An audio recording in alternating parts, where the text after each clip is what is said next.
Bueno, buenas tardes. En honor al tiempo vamos a dar inicio a esta jornada. Para nosotros es un día muy especial para los cardiólogos de adultos porque es la primera jornada que hacemos en relación a la genética cardiovascular y obviamente con limitación a los médicos de por fuera del hospital, ¿sí? Así que estamos muy felices por eso. Los cardiólogos infantiles tienen otra historia, por suerte, en ese sentido, pero nosotros estamos incursionando en la genética cardiovascular hace un tiempo, pero ahora lo visibilizamos a través de esta jornada. Y estamos muy contentos porque tenemos invitados del exterior, además de nuestro gran grupo de trabajo, que ahora en un ratito los voy a presentar al doctor Juan Pablo Casqui y al doctor Tomás Ripoivera. No sé si, Diego, vos querés decir algunas No, palabras. simplemente que estamos, digamos, ahora combinados tanto pediatría como cardiología de adultos para darle, digamos, una ayuda a los pacientes que tienen cardiopatías, tanto niños como adultos, y tener un manejo integral de estas cardiopatías, miocardiopatías, y estamos aprendiendo mucho de nuestros colegas pediátricos y, bueno, estamos llevando adelante esta unidad. Bueno, para poder escucharlos a todos y después tener lugar para las preguntas, que seguro van a ser muchas, voy a empezar presentando al doctor Juan Pablo Casqui. El doctor Juan Pablo Casqui es profesor en cardiología pediátrica, es además el director del Centro de Cardiopatías Hereditarias de Gosh, el Great Ormond Street Hospital en Londres, Reino Unido, y además de tener amplísima experiencia en el campo de las cardiopatías hereditarias, ha publicado infinidad de trabajos vinculados en este área, es el que escribe las guías de las cuales nosotros aprendemos. Tiene otro detalle no menor que es argentino, se ha formado como médico aquí en Argentina y ha desarrollado toda su carrera como cardiólogo infantil y cardiólogo pediátrico, y pediatra, perdón, en Londres, en Reino Unido, y bueno, hoy en día es un referente hace más de 20 años en el área de las cardiopatías hereditarias. Él nos va a hablar acerca de la utilidad de la genética en la estratificación de las cardiopatías hereditarias, ¿sí? Y bueno, le damos la palabra a Juan Pablo, no sé si podés compartir pantalla, estás habilitado en principio. Bienvenido. Y Muchísimas mientras gracias, Rocío. allá, aprovecho para agradecer desde lo personal, sin lugar a dudas, por un montón de cuestiones, fuiste fundamental para incentivarnos a hacer estas cosas, así que agradezco públicamente tu generosidad con el conocimiento y desde lo personal. Muchas gracias de nuevo, y para mí es un honor poder participar de esta sesión. Como les dijo Rocío, yo soy cardiólogo pediátrico, me dedico a las cardiopatías, a las miocardiopatías pediátricas.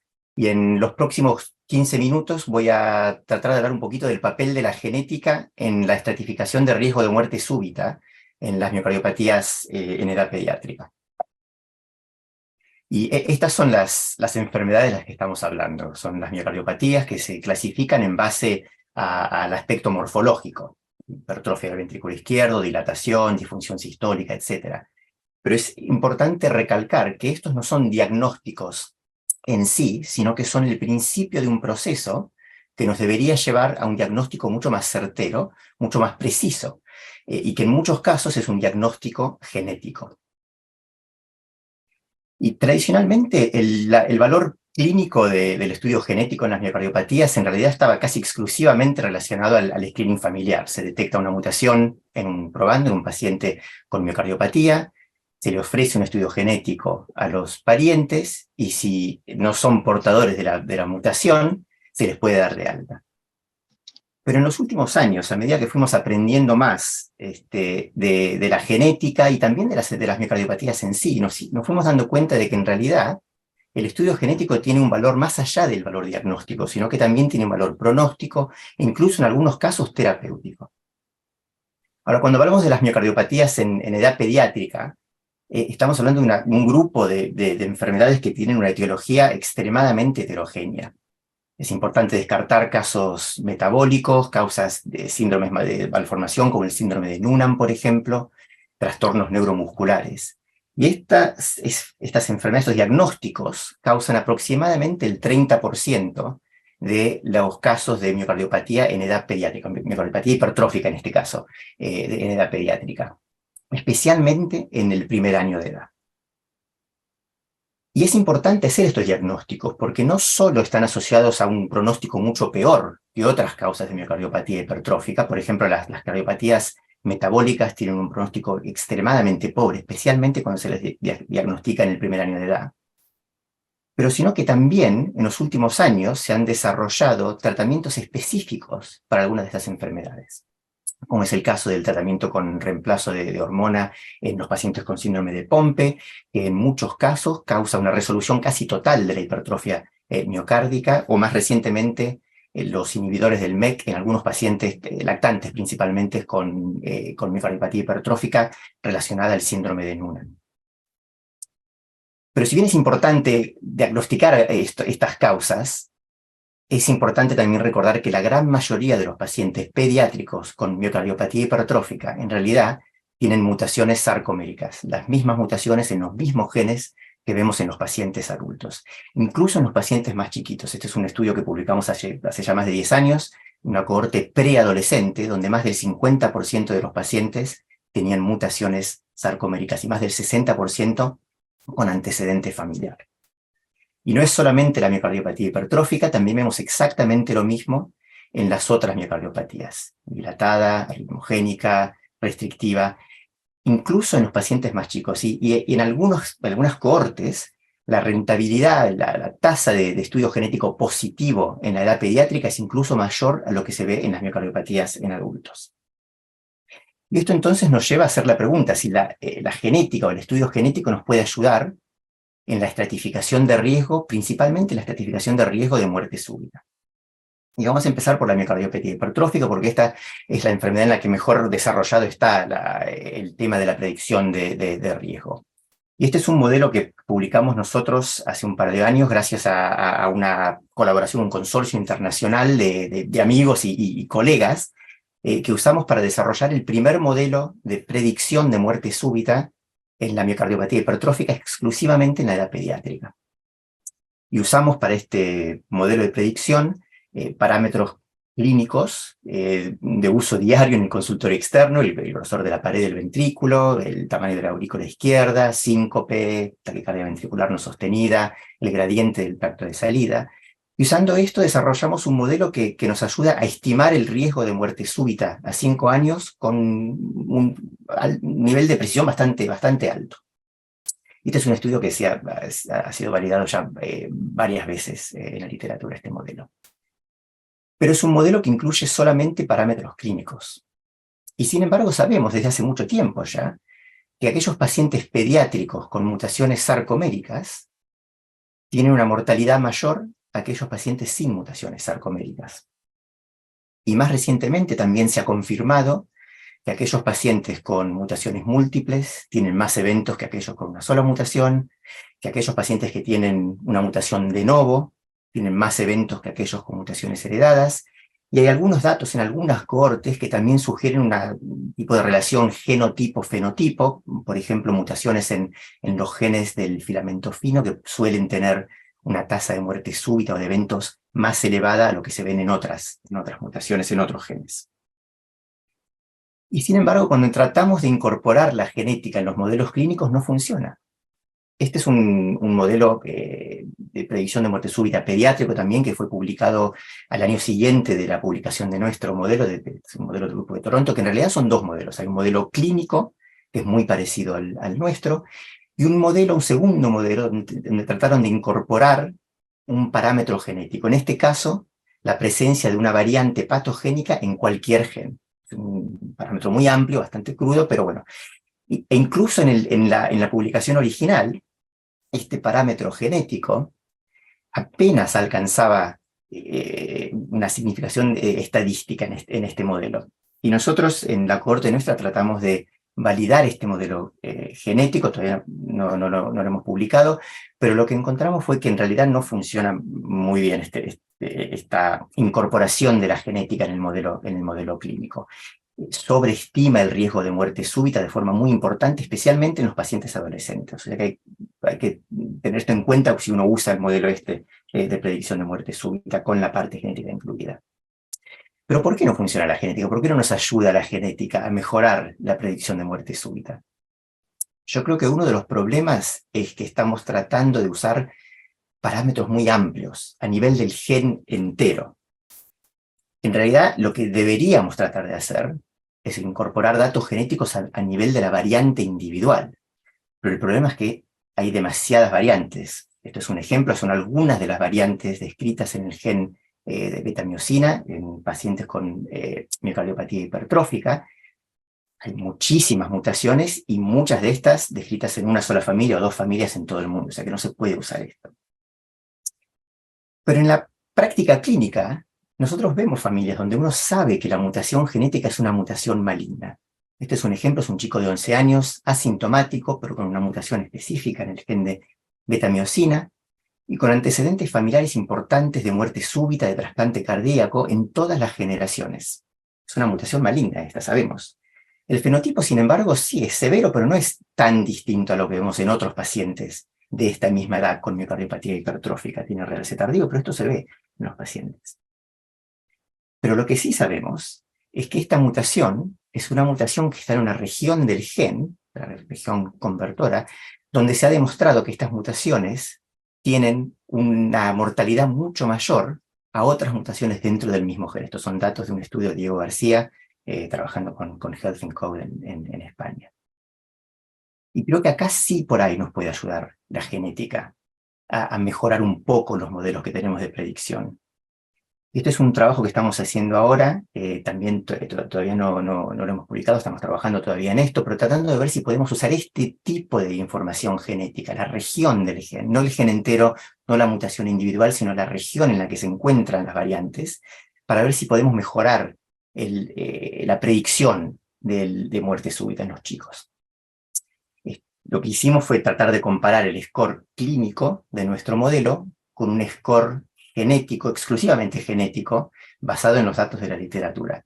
Y lo que vemos es que en realidad no hay muy buena correlación entre los dos modelos, pero donde por ahí nos puede ayudar la genética es en detectar en aquellos pacientes que tienen una predicción, un score bajo clínico, pero donde la genética nos dice que debería haber un riesgo más alto de muerte súbita. Y esto estamos trabajando todavía, pero hay diferencias en distintas regiones, en distintos genes. Y creo que acá es donde por ahí la genética sí nos puede aportar algo más de lo que ya tenemos con los modelos clínicos. Ahora, todo esto estamos hablando de la miocardiopatía hipertrófica, pero en los últimos minutos quiero hablar un poquito de otras miocardiopatías y principalmente enfocarme en lo que por ahora llamamos la miocardiopatía arritmogénica. En realidad no es una miocardiopatía en sí, es un grupo de enfermedades que incluyen la miocardiopatía arritmogénica del ventrículo derecho clásica, incluye también algunas miocardiopatía del ventrículo izquierdo, que en muchos casos tienen fenotipo de miocardiopatía dilatada. Pero en otros casos, el fenotipo principal, o incluso en algunos casos el único fenotipo que vemos, es la fibrosis o el realce tardío en la resonancia magnética. Y este es un fenotipo importante de detectar, no solamente la presencia de fibrosis, sino también la distribución subendocárdica en forma de anillo, ring-like. Esto es importante porque es una bandera roja que nos debería hacer pensar en algunos genes específicos que están asociados a una tasa de muerte súbita extremadamente alta, mucho más alta de lo que vemos en otras causas de miocardiopatía dilatada, como las mutaciones en el gen de la titina o las mutaciones sarcoméricas en la dilatada. Y hay datos recientes que nos sugieren que este tipo de clasificación basado en la genética tiene un valor pronóstico mucho mejor que la clasificación tradicional basada en el fenotipo, o sea, dilatada versus arritmogénica. O sea que la genética tiene un rol muy importante acá. Y también en los últimos años se han desarrollado modelos de predicción de muerte súbita para la miocardiopatía arritmogénica del ventrículo derecho, principalmente con mutaciones en el gen de la placophilina. Hay un modelo para las laminopatías, un modelo incluso para una mutación específica en el gen de fosfolamban, que es una mutación muy común en Holanda y en algunas partes de España. O sea que la genética importa mucho en cuanto a la estratificación de riesgo. Pero todo esto es en adultos. ¿Qué pasa en los chicos, en la edad pediátrica? Por lo general, cuando pensamos o cuando la gente piensa en las miocardiopatías arritmogénicas en la edad pediátrica, lo que pensamos son casos como este, ultra raros, autosómicos recesivos. Es una chica de 7 años con insuficiencia cardíaca, arritmias ventriculares, manifestaciones cardiocutáneas y una mutación en homocigosis en el gen de la placoglobina. Esto es un ejemplo de una enfermedad muy rara, el síndrome de Naxos. Esta otra familia, 3 chicos afectados, una chica que se murió súbitamente pero en lista de trasplante, con un electro sumamente anormal, con un fenotipo de miocardiopatía dilatada del ventrículo izquierdo, pero con arritmias ventriculares extremadamente malignas. Y en este caso es algo parecido al síndrome de Carvajal, son dos mutaciones en el gen de la desmoplaquina. Y esto es lo que la gente tiene en mente por lo general, especialmente los cardiólogos adultos, cuando piensan en las miocardiopatías arritmogénicas en la edad pediátrica. Pero si uno empieza a buscar y empieza a pensar en las causas más comunes de miocardiopatías arritmogénicas, entre comillas, lo que vemos más frecuentemente en los adultos, también existe esto en la población pediátrica. Esta es una chica que nos derivaron hace muy poco, con 13 años de edad, con un episodio de síncope vagal, con síntomas leves de insuficiencia cardíaca, con este electro, que tiene trastornos de la repolarización, pero también tiene voltajes bastante bajos. Y en el eco se describía una dilatación y disfunción del ventrículo izquierdo severos y un diagnóstico de miocardiopatía dilatada. Y se quedó ahí el diagnóstico, era una miocardiopatía dilatada. Pero esta chica tiene más que esto. Tiene taquicardia ventricular. En la resonancia, si bien tiene dilatación del ventrículo izquierdo y tiene disfunción sistólica, no son extremadamente severas. Pero lo más llamativo es que hay realce tardío con esa distribución de concéntrica subendocárdica tipo anillo, típica de la mutación que tiene, que es una mutación en el gen de la desmoplaquina. Autosómico dominante en heterocigosis, lo que vemos en los adultos, que supuestamente no existe en la edad pediátrica. Pero sabemos que cuando los pacientes hacen debut con este tipo de fenotipo en la edad pediátrica, suelen tener una enfermedad mucho más severa de lo que se ve en los adultos, con mucha muerte súbita y con trasplante cardíaco también. No solamente las miocardiopatías arritmogénicas del ventrículo derecho, clásicas, pero también las que afectan al ventrículo izquierdo, como la que les acabo de mostrar de desmoplaquina. Esos son los probandos. Pero ¿qué pasa con los parientes en la edad pediátrica? Pasa exactamente lo mismo. Este es otro ejemplo, otra familia, una familia con un antecedente familiar de miocardiopatía dilatada, con algunas muertes súbitas y una mutación patogénica en el gen de desmoplaquina. Es un chico de 11 años, con un electro totalmente normal, con eco y resonancia, volumen y función sistólica por lo menos completamente normal, pero con realce tardío. Para los 11 años de edad, la única manifestación de esta mutación en la familia. Si uno no busca, no lo va a encontrar, pero si busca, ahí está. Y esta otra familia, una chica de 8 años, con antecedente familiar de miocardiopatía arritmogénica del ventrículo derecho, clásica, mutación en el gen de la placofilina 2, ella es portadora del gen, tiene un electro que para los 8 años es normal, ahora que tiene 12 años de edad el electro sigue igual y eso ya no es tan normal, con las ondas T invertidas de B1 a B4 ahora, pero en ese momento era totalmente normal, tiene un eco y una resonancia completamente normal, pero en el Holter tiene taquicardia ventricular no sostenida. Y no solo una vez, sino que cada vez que se le hace el Holter. Y esta chica tiene 8 años. Si uno sigue las guías internacionales, a esta chica no había que verla ni siquiera. Pero esta chica tiene fenotipo de miocardiopatía arritmogénica. Solo que hay que buscarlo. Y sabemos, estamos empezando a ver lo que ya demostramos nosotros hace unos años en la miocardiopatía hipertrófica, pero pasa lo mismo en la miocardiopatía arritmogénica. Estos son datos de un estudio publicado hace muy poco de Noruega, donde en casi el 20% de los pacientes en la edad pediátrica ya había manifestaciones de la miocardiopatía arritmogénica del ventrículo derecho, así todos con mutaciones en placofilina 2, pero importantemente la mayoría de estos pacientes que tuvieron eventos durante la niñez y durante la adolescencia, o sea que hacer el diagnóstico importa. Y vemos lo mismo en otras poblaciones, en otras cohortes pediátricas de miocardiopatía arritmogénica, incluso en pacientes trasplantados en edad pediátrica, por lo que supuestamente eran miocardiopatías dilatadas típicas, se encuentran mutaciones en genes que normalmente asociamos con miocardiopatías arritmogénicas. O sea que hay que empezar a buscar estas miocardiopatías en la edad pediátrica porque existen, están ahí.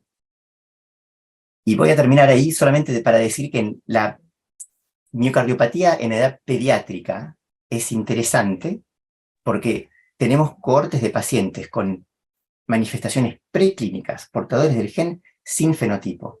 Tenemos también pacientes con enfermedad muy severa, Y todo esto representan oportunidades para intervenir en cuanto a la estratificación de riesgo, pero también incluso con tratamientos específicos para prevenir el desarrollo de la enfermedad. Y ahí voy a terminar, no sé si me pasé de tiempo, pero quiero agradecer a todo el grupo de Great Ormond en Londres y también a todos los colaboradores del Consorcio Internacional de Miocardiopatía Hipertrófica. Pero muchas gracias. Muy bien. Bueno, todos saben que la muerte súbita bueno, es un acontecimiento trágico, no solo para el que lo sufren, sino sobre todo para los familiares y porque tiene unas connotaciones a nivel social pues, muy importantes. Si hablamos de muerte súbita en jóvenes es porque sabemos que la causa principal es la genética, sobre todo cuando cogemos pacientes de menos de 35 o 40 años. Eso implica que puede haber más familiares en riesgo y ello conlleva que el estudio familiar en estos casos es fundamental. Es un problema de salud pública, es un problema que tradicionalmente se le ha atendido poco, probablemente porque cae dentro del ámbito de la medicina forense que lamentablemente está habitualmente muy alejada del entorno clínico habitual.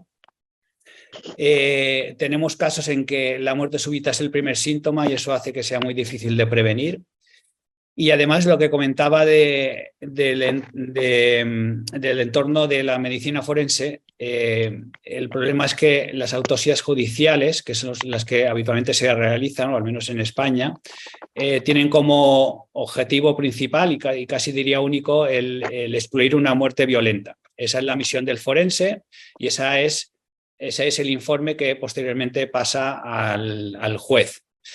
El problema es que no se llegan a estudiar de manera adecuada los casos de muerte súbita en muchos entornos y todo queda en diagnósticos, digamos, de difícil comprensión, ¿no?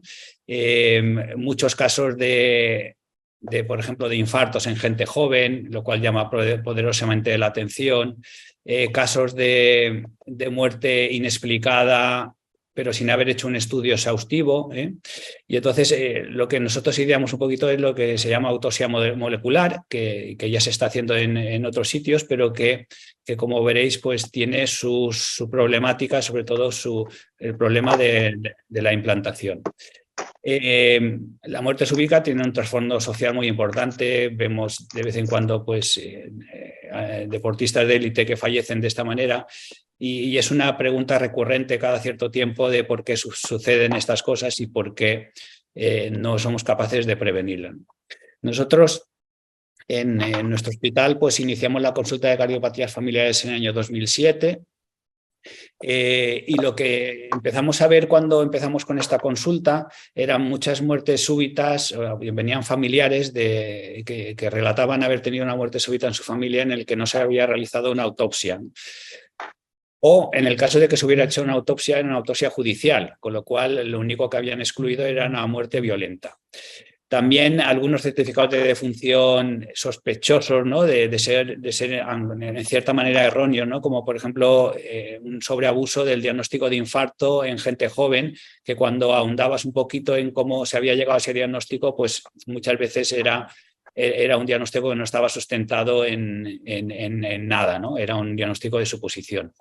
Incluso casos de familias con 2 o más muertes súbitas en la misma familia, en las que no había un diagnóstico, o incluso altas hospitalarias de manera demasiado habitual con el diagnóstico de fibrilación ventricular idiopática, que no traduce otra cosa que es bueno, el no haber encontrado nada, pero probablemente porque tampoco a lo mejor se ha buscado todo lo que se podía haber buscado, ¿no?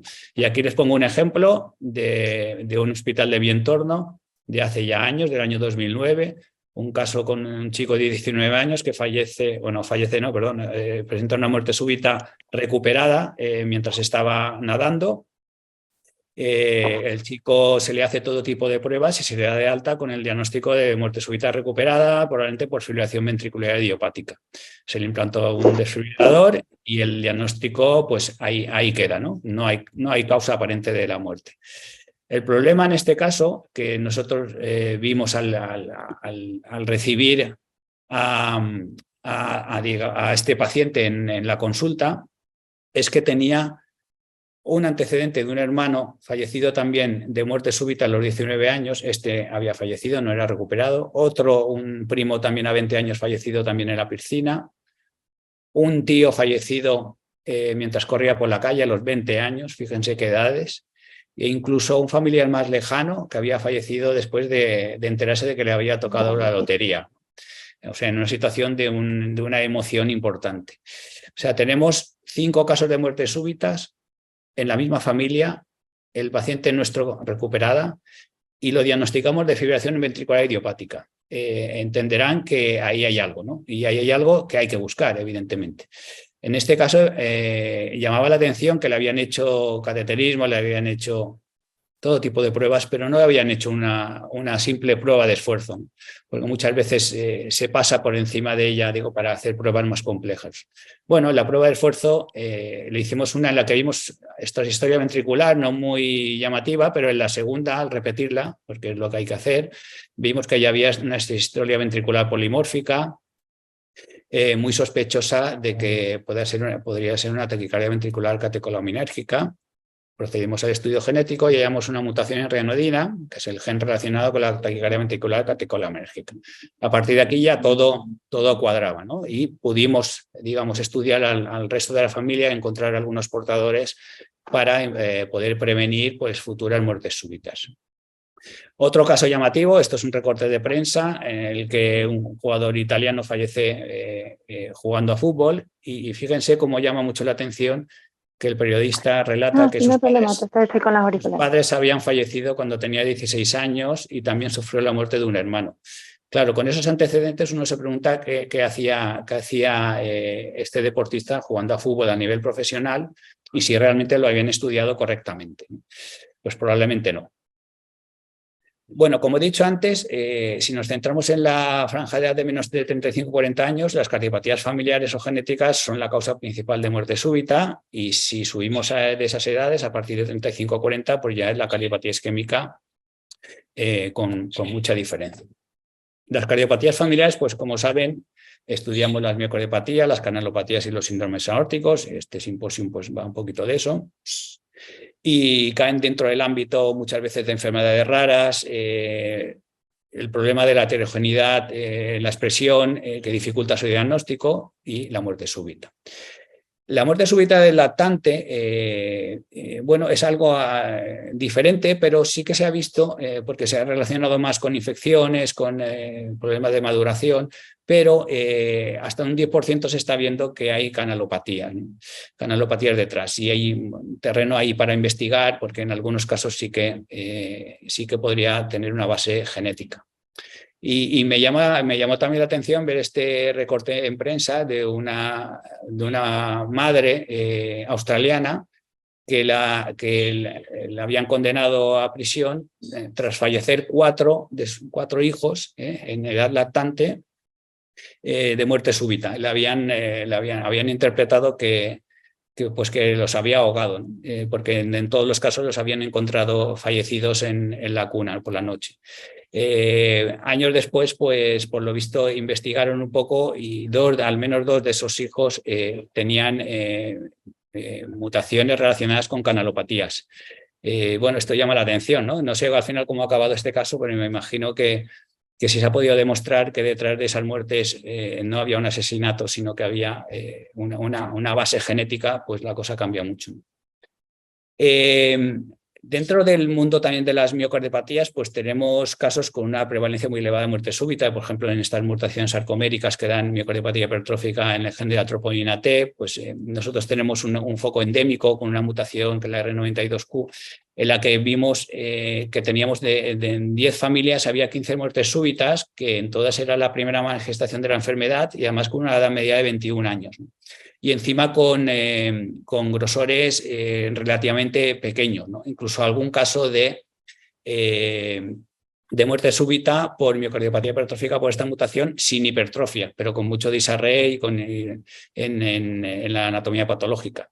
Esto es importante conocerlo, porque esto nos va a ayudar muchísimo, este tipo de mutaciones, este tipo de genes, este tipo de comportamiento, a estratificar de manera correcta a nuestros pacientes. Esta es otra mutación muy parecida a la anterior, una madre que acude a nuestra consulta con miocardiopatía hipertrófica es portadora de esta mutación y relataba pues, el fallecimiento de una hija de los 19 años de muerte súbita. Estudiamos a la familia, encontramos 3 hijos portadores y para que vean, la chica más joven presentaba este electrocardiograma que como ven muy patológico y sugestivo de miocardiopatía hipertrófica, pero fíjense cómo en el eco es muy poco llamativo, muy poca la hipertrofia, quizás solo aquí en la región posterobasal, algo de hipertrofia, pero sí que lo que llamaba la atención es que en la resonancia tenía un foco de fibrosis justo a ese nivel muy importante.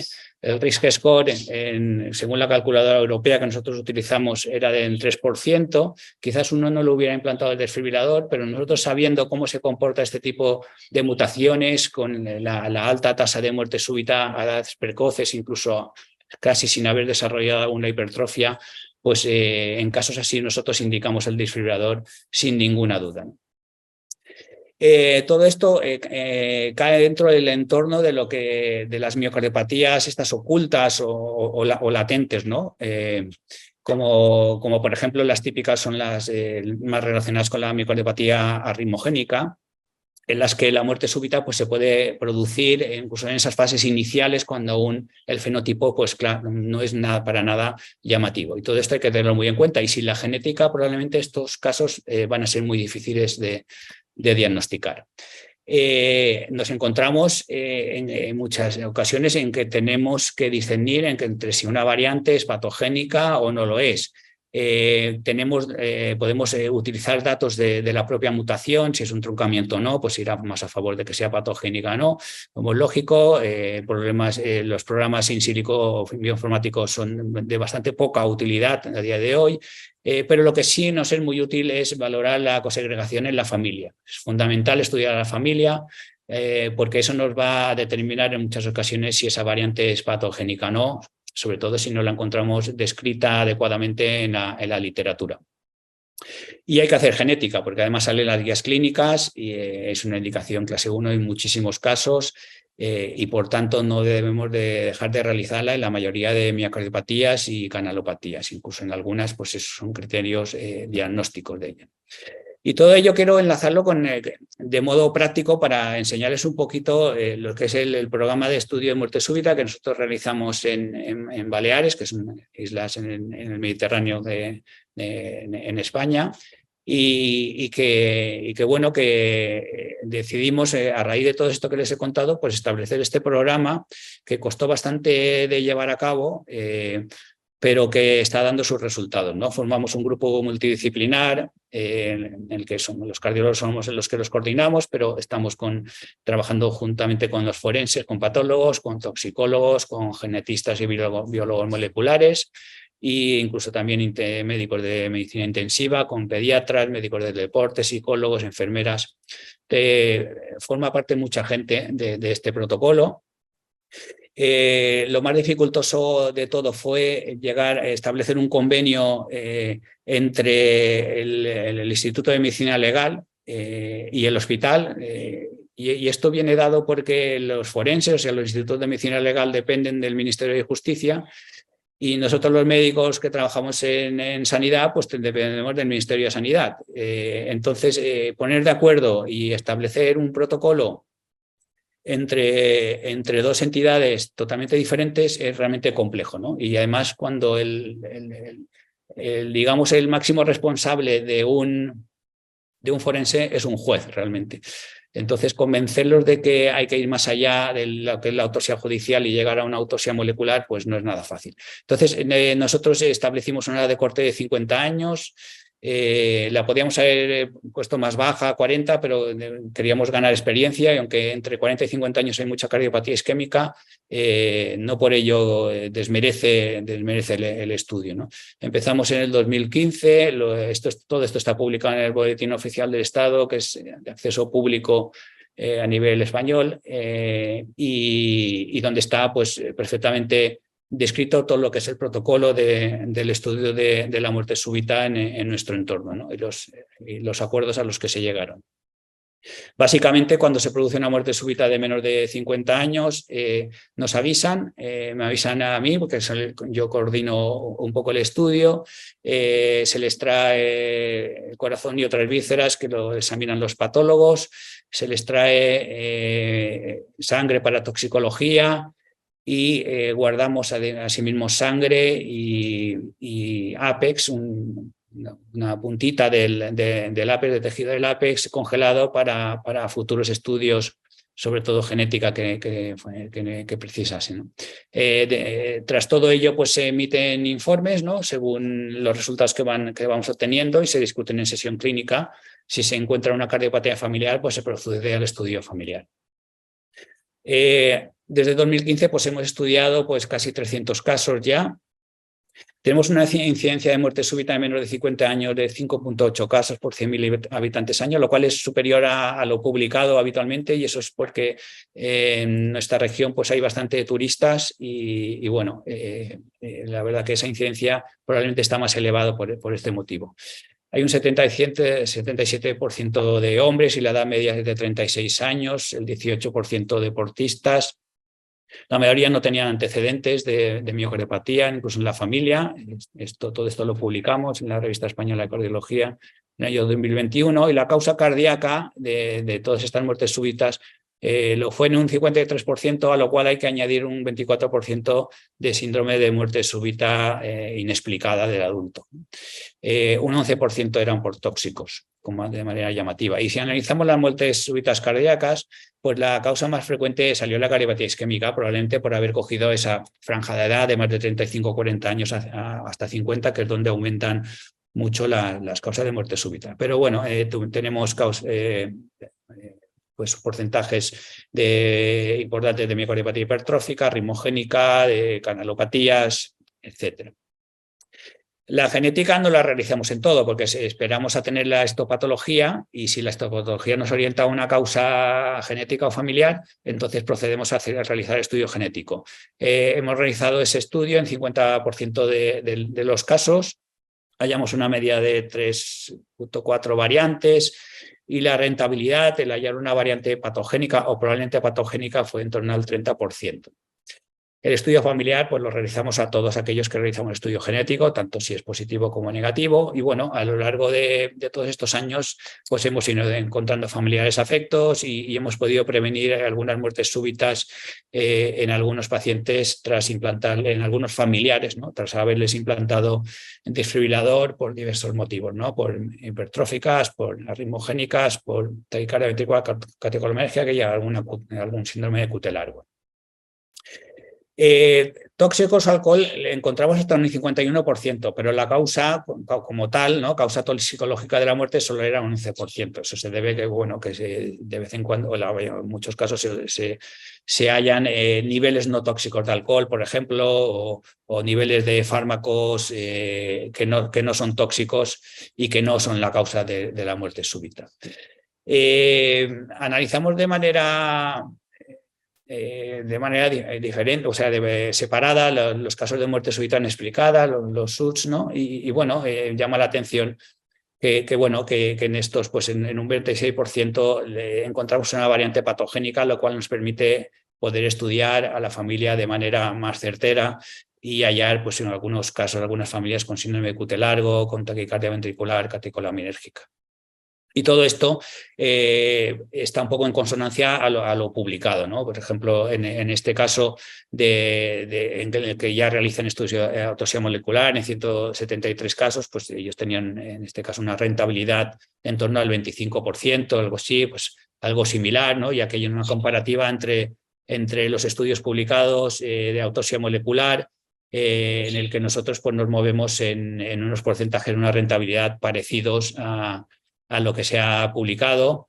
A destacar que en los últimos años ya se utiliza la Next Generation, la ultrasecuenciación, la secuenciación masiva, que nos permite pues, analizar muchos más genes y mejorar la rentabilidad. Y para terminar, pues algunos ejemplos de casos que hemos hecho. Un chico de 24 años que fallece jugando a fútbol. tenía un corazón dilatado, tenía infiltración fibrodiposa biventricular, predominante de ventrículo izquierdo, lo cual a nivel histológico pues, se veía esa infiltración de fibrosis y de grasa muy típica de miocardiopatía arritmogénica de ventrículo izquierdo.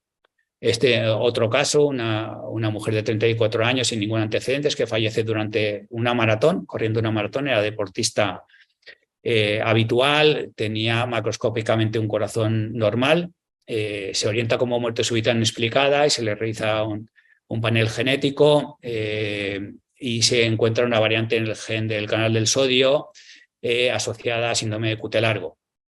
Al estudiar a la familia, pues llamaba la atención que su padre ya había fallecido a los 50 años de muerte súbita, desconociendo el diagnóstico, y además había otras 3 muertes súbitas en línea paterna.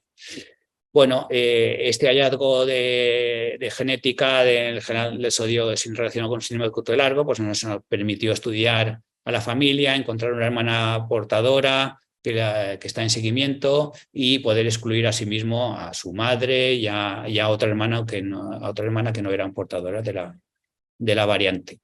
Esta es otra chica que estaba de viaje de estudios en Mallorca y que falleció con un diagnóstico final de miocarditis y con el hallazgo de una variante de significado incierto en filamina C. Es un caso que no está cerrado porque pensamos que no tiene relación el hallazgo con la variante, pero bueno, esto es a modo demostrativo. Además, en la familia tampoco se ha encontrado nada. A modo demostrativo que a veces la genética pues, también nos crea dudas, ¿no? Incertidumbres, pero que no por ello debemos dejar de realizarla. Otro caso de una mujer de 40 años que fallece en domicilio con una autopsia normal y con una genética que fue positiva en el gen KCNH2, que está relacionado con síndrome de QT largo, además era una mutación tipo truncamiento.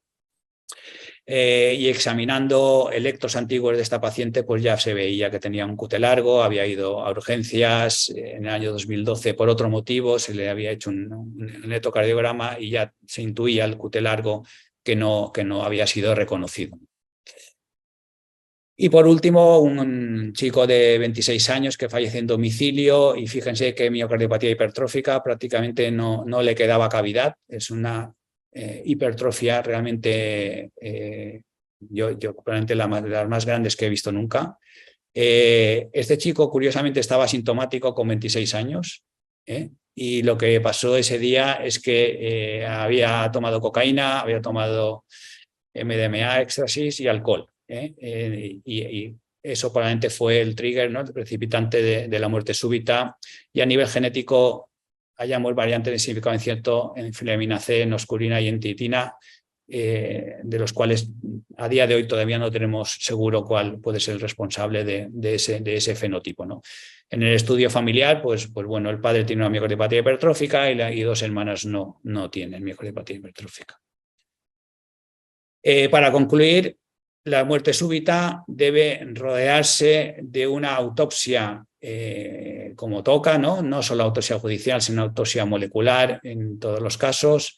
La genética es fundamental, pero es una pieza más del puzzle diagnóstico de los casos de muerte súbita, y el estudio familiar también es fundamental en esos casos en que se sospeche que pueda haber un componente genético familiar. Muchas gracias.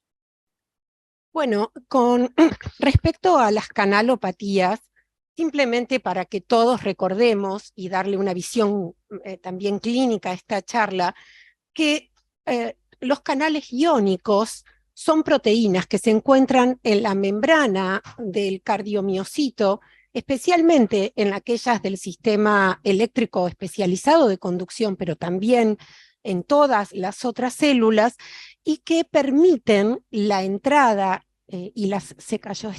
la entrada y la salida de iones, de moléculas cargadas en forma positiva y negativa desde el interior y hacia el exterior de las células. Esto es lo que crea las bases de la generación y la propagación del potencial de acción cardíaco. Y entonces, para ello, estas proteínas o estos canales tienen distintos estados, tanto abiertos como cerrados, y una regulación muy fina. Y lo que hemos aprendido es que estas proteínas, estos canales iónicos, se sintetizan, como todas las proteínas del cuerpo, a partir de un manual de instrucciones que está en los genes, en el núcleo de todas las células, y a partir de ahí, estas proteínas, además de ser sintetizadas, requieren un proceso muy delicado, muchas de ellas de empaquetamiento y de transporte hacia finalmente su lugar para ocupar y generar su acción en la membrana plasmática del cardiomiocito. Y existen muchos puntos de control de calidad que pueden estar afectados por distintas alteraciones genéticas que están en los genes, valga la redundancia, que tienen la información para estos canales. La mayoría de los cuales producen que estos canales funcionen de más, es decir, que ganen función, o de menos, es decir, que pierdan función. Y la genética sin duda ha aportado mucho en el estudio y la comprensión de las canalopatías. De hecho, entender el proceso de despolarización y de repolarización ventricular cardíaca a través de las alteraciones genéticas, como mencionamos recién, sin duda ha cambiado completamente nuestro paradigma de comprensión de la ritmogénesis cardíaca. La genética tiene un impacto hoy en muchísimas áreas en las canalopatías, tratamiento, incluso terapias génicas o farmacogenética, pero la aplicación más concreta y de utilidad clínica que tiene actualmente es a través de un estudio genético.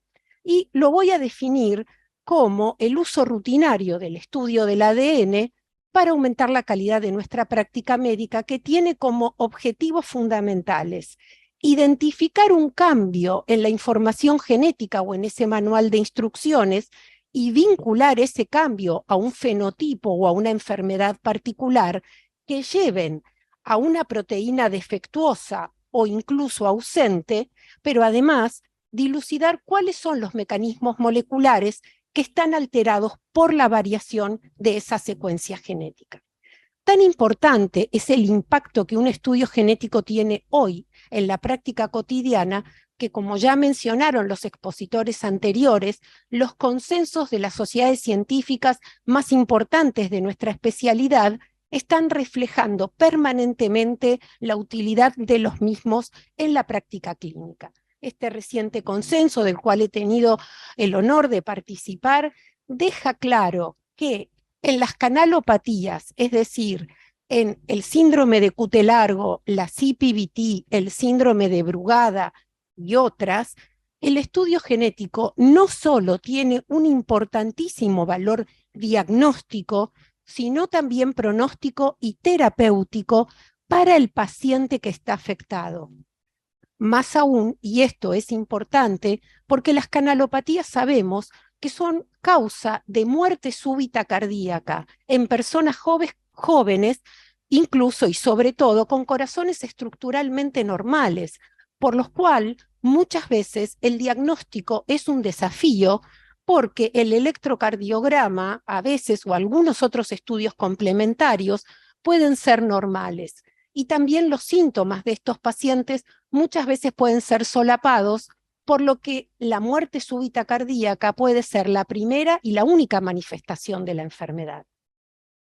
Y además, porque cuando una persona está afectada por alguna de estas condiciones, es importante que recordemos que tiene la posibilidad de transmitir este defecto a su descendencia, con una chance del 50% al azar, sin importar el sexo.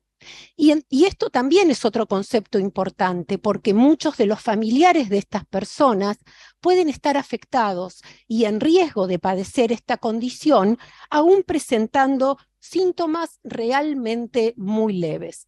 Y, nuevamente, la estratificación de riesgo arrítmico de los familiares afectados es imperfecta y un enorme desafío. Por lo cual, un mensaje importante que quiero dejar de esta charla es que cuando nosotros estamos en presencia de un paciente con una canalopatía, la unidad de cuidado es la familia. Y este slide también es muy importante, porque cuando una persona afectada, que nosotros llamamos caso índice o probando, y que debe ser la primer persona a estudiar en esa familia, para justamente maximizar las posibilidades de interpretar las variantes, como mencionó el doctor Ripoll recién, que a veces es un enorme desafío las variantes de significado incierto, los fenotipos más floridos o más extendidos son los que nos van a permitir ser mejores al momento de tratar de interpretarlas. Pero no solo eso, y como vamos a hablar ahora, puede servir para el paciente, para su pronóstico y su tratamiento, sino que para estudiar a sus familiares, especialmente aquellos que no presenten signos ni síntomas de la enfermedad, en quienes el estudio genético entonces será predictivo. Y acá también hay un concepto muy importante, porque como muy bien mencionó el doctor Kasky, cuando un familiar está afectado y es positivo para una variante, tenemos que mirarlo muy de cerca y ser obsesivos en buscar signos o síntomas de esa enfermedad que lo pueden poner en riesgo.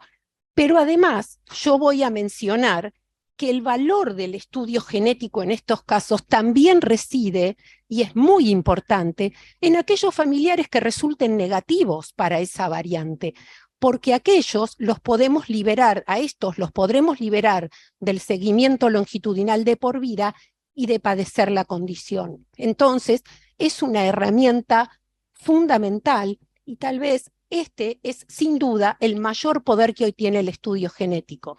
Piensen ustedes que hay muy pocas veces en medicina que nosotros nos enfrentamos, por ejemplo, en este caso, a un paciente que no tiene nada, ni signos ni síntomas de la enfermedad, pero que sabemos que potencialmente la puede tener.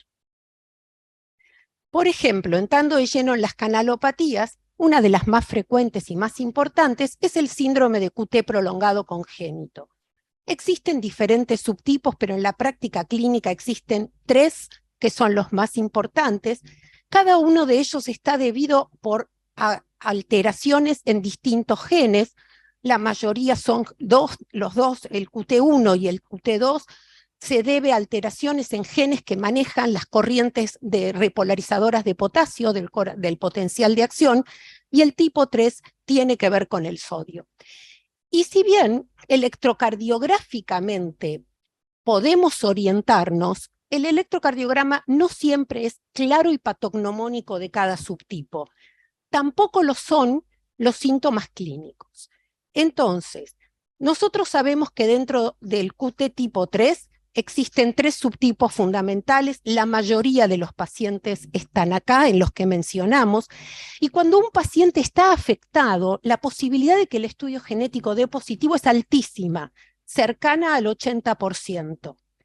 Y entonces es importante recordar esto, porque el estudio genético en estos pacientes nos va a permitir subclasificar de manera específica qué subtipo de QT tiene. Porque no solo es importante, y esto también lo mencionaron, que los gatillos en general del QT tipo 1 son durante las actividades, pero también puede pasar en emociones o en reposo. En el QT tipo 2, subtipo 2, en general las emociones, con una exquisita sensibilidad en las mujeres en el periodo posparto, y en el QT tipo 3, en general en el sueño. Pero también se describió recién el doctor Ripoll, un paciente con un QT tipo 3 que hizo una muerte súbita en ejercicio.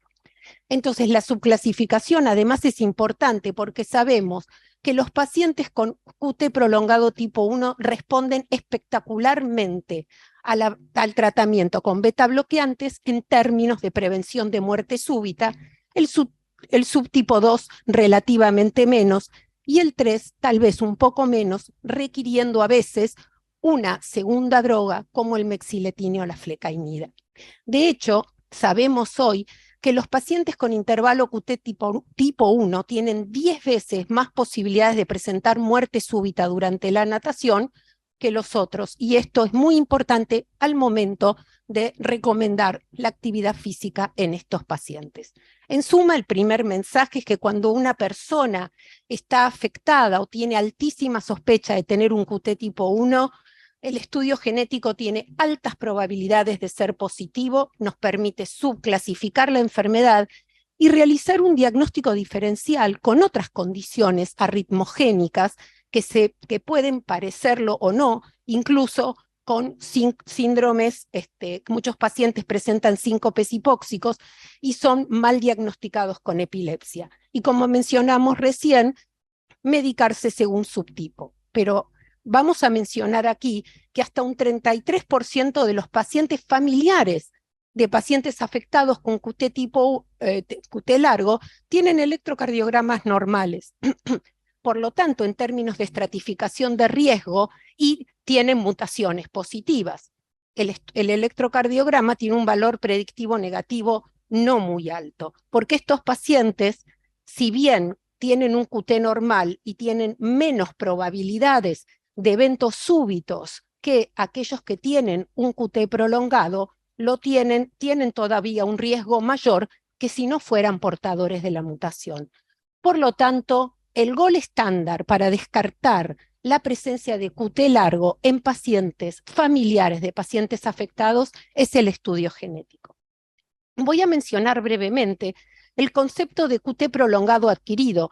Ustedes saben que la prolongación del intervalo QT es la causa más frecuente de retiro de fármacos útiles a veces del mercado. Y ya en 1982 el profesor Peter Schwartz y el profesor Moss hablaron de este QT como una forma frustra de QT prolongado. Roden hacia el 2008 generó el concepto de reserva de repolarización. Y es por esto que y hoy sabemos que las causas que subyacen a estos pacientes son genéticas en la mayoría de ellos, y hemos incluido especial énfasis en este consenso pensar en el estudio genético en estos pacientes, ya que pueden beneficiarse y descartar un diagnóstico erróneo. El síndrome de QT corto es una entidad muy poco frecuente. Esta foto es de la primer paciente, que es una cortesía que me cedió el doctor Anselevich, que debutó con una FA, y fíjense qué corto es el QT. Si bien tiene alta mortalidad, permanece genéticamente elusiva al diagnóstico. El síndrome de Brugada, importante causa de muerte súbita bueno, quedó. Ay, ¿cómo voy para ok. Importante causa de muerte súbita en adultos, especialmente durante el reposo y el sueño, y no siempre el patrón característico que todos conocemos es clínicamente evidente. El estudio genético en estos pacientes tiene menos posibilidades que lo que hemos descrito para el QT largo. Sin embargo, cuando encontramos una variante positiva en el caso índice, es muy importante para el estudio en cascada familiar. Y en este último consenso se ha incluido solamente el estudio del gen del sodio. Esto también, qué genes estudiamos y cómo los estudiamos, es un área de debate, y esto lo podemos dejar para más adelante. La taquicardia ventricular polimórfica, la CPVT catecolaminérgica, como se ha presentado recientemente acá el doctor Ripoll, un caso de una familia, es una causa de muerte súbita en personas jóvenes que tienen estudios cardiológicos normales y que, librada a su evolución natural, tiene una altísima mortalidad. En estos pacientes el estudio genético tiene muchísimas posibilidades de ser positivo, y porque estos pacientes, además, correctamente diagnosticados, tienen una excelente respuesta al tratamiento médico. Por eso es importante sospecharla, reconocerla, y también porque una vez que el caso índice es positivo, el estudio en cascada familiar nos va a permitir descartar a los que sean negativos, y aquellos positivos, aún con estudios de superficie normales, deberíamos considerar el tratamiento profiláctico con beta bloqueantes. Este es un caso de una paciente joven, de una niña de 6 años que falleció súbitamente en la playa mientras corría. Se le realizó una autopsia en un centro acá en Argentina porque fue una muerte en la vía pública y se encontró que realmente fue, entonces, y afortunadamente se guardó material logramos realizar un estudio genético post-mortem o autopsia molecular encontrando una variante patogénica en el gen de la calmodulina, descartando las otras variantes. El gen de la calmodulina es un gen que tiene entre sus muchas funciones manejar el calcio intracelular, y lo que nos permitió esto es estudiar a sus dos padres, siendo ellos negativos, a su pequeño hermano también. Entonces, informar a la familia de qué murió esta niña, función importante, y también descartar el riesgo en los familiares sobrevivientes. Nuestra experiencia en estos 15 años, tenemos hoy más de 350 con 267 pacientes, de los cuales 138 fueron casos índice y el resto familiares. Los dividimos en distintos grupos para facilitar su estudio. El 61% fueron varones con una edad promedio de 35 años, y en lo que tiene que ver con las canalopatías y las muertes súbitas recuperadas, los estudios genéticos hemos logrado reclasificar, gracias al trabajo en equipo, teniendo el fenotipo, los resultados del laboratorio, con lo cual esperamos que esto, aunque es importante mencionar que hay algunas que permanecen todavía como de significado incierto. Y también otro trabajo que estamos llevando adelante desde el Hospital Italiano en colaboración con Duke University es un estudio sobre las bases moleculares que subyacen a la muerte súbita en pediatría. Comparto solo 2 pacientes que estamos trabajando especialmente interesados en SHED congénito, que podría ser otra canalopatía, y tenemos especial interés en el gen de sodio y de calcio, pero también en ryanodin y otros genes menos frecuentes. Mi mensaje final para ustedes es que cuando se trata de una canalopatía, el estudio genético hoy es parte de la buena práctica médica y todos los pacientes deberían ser asesorados acerca de la importancia de este estudio. Muchas gracias. Bueno, la idea es brevemente a través de estos minutos transmitirles un poco cuál es la utilidad en el diagnóstico, en establecer el pronóstico y un poco para la toma de decisiones, como comentaba Diego, en estos pacientes que muchas veces la forma de presentación inicial no es cardiológica, sino entran de la mano del neurólogo derivados al consultorio de cardiología. Vamos a focalizarnos fundamentalmente en las distrofias musculares porque son tal vez los grupos, el grupo de enfermedad que mayor manifestación desde lo cardiovascular y más heterogénea tienen. Ustedes saben que las distrofias musculares son enfermedades que afectan al músculo cardíaco, causan atrofia y debilidad muscular, y esa atrofia puede tener consecuencias funcionales que hacen a la pérdida de algunas capacidades previamente adquiridas, ¿sí? Y a trastornos de la movilidad y actividades de la vida diaria, y que desde el punto de vista cardiovascular tienen un espectro de presentación que es bastante heterogéneo, como comentaba anteriormente. Habitualmente se asocian a miocardiopatías, fundamentalmente dilatada, aunque en algunos escenarios de algunas ataxias fundamentalmente hipertrófica, y arritmias que pueden ir desde trastornos de la conducción a arritmias ventriculares graves, ¿sí? Con respecto a las enfermedades neuromusculares, vamos a focalizarnos en estas 3 porque son tal vez con las que mayor experiencia contamos el grupo de trabajo de neurología y cardiología en conjunto, y es importante transmitir el concepto de que las enfermedades neuromusculares no necesariamente tienen una asociación genotipo-fenotipo muy clara, si bien para algunas esto es más claro. En general, la forma de presentación inicial puede ser inicialmente neuromuscular y posteriormente cardiológica o viceversa. Y la edad tampoco es un marcador diagnóstico en estas enfermedades, porque muchas veces, si bien uno tiene el concepto de que la enfermedad neuromuscular empieza en la edad pediátrica, en los chiquitos, hemos diagnosticado obviamente pacientes en la edad adulta que empiezan con compromiso neuromuscular y ya tenían compromiso cardiológico que no se había detectado anteriormente.